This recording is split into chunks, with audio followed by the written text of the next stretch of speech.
which has arisen because of them working for such long hours, then who is to be blamed for it? Then the jargon of mental health shouldn't be spread too much.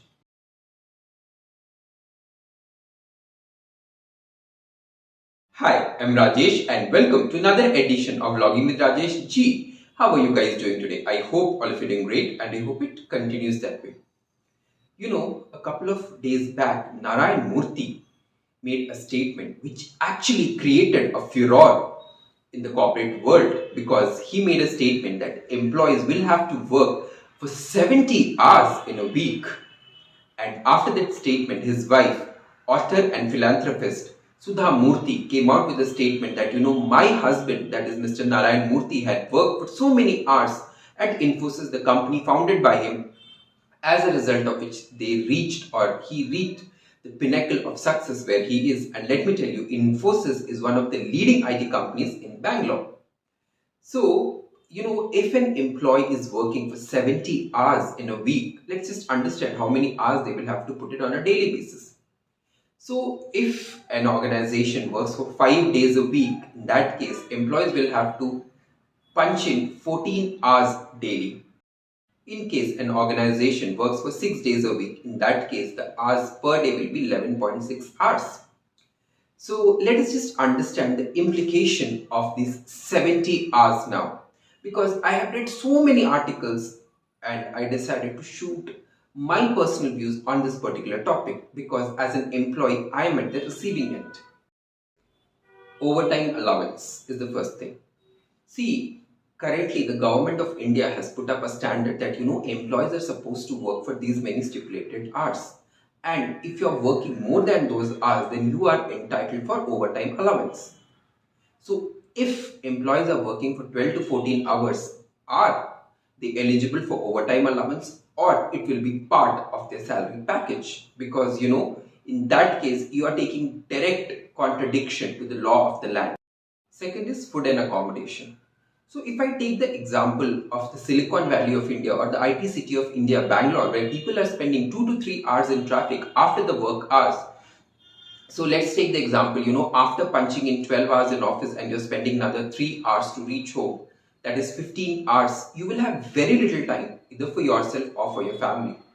And the best solution in this case is you stay back at office. And it is the responsibility of the office or the organization where you're working to take care of both your food as well as accommodation free of cost for you, because you are relentlessly working for the organization. Are organizations willing to do that for the employees, or employees will have to take care of these expenses all by themselves? Then comes mental health. Today, a lot of awareness is created on mental health. Organizations are talking about it, individuals are talking about it, and there is a lot of awareness or a buzz created around mental health, and people are actually being encouraged and motivated to talk about mental health.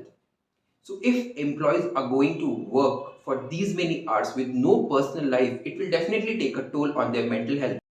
In such situation, who will take care of the employees? The organization or the family members have to come to the rescue of the employees because it is their own flesh and blood. And if companies are not willing to take care of the employees in that hour of need, the situation which has arisen because of them working for such long hours, then who is to be blamed for it? Then the jargon of mental health shouldn't be spread too much. Last but not the least, job security. Let's assume an employee is willing to work for 70 hours. Can the organization assure that if you're working for 70 hours, you will never be laid off from the organization? I doubt. Because none of the organization can actually assure you, especially in the private sector. Because whenever the company comes to the stage of cost cutting, irrespective of the work are put forward by you, you will be asked to leave.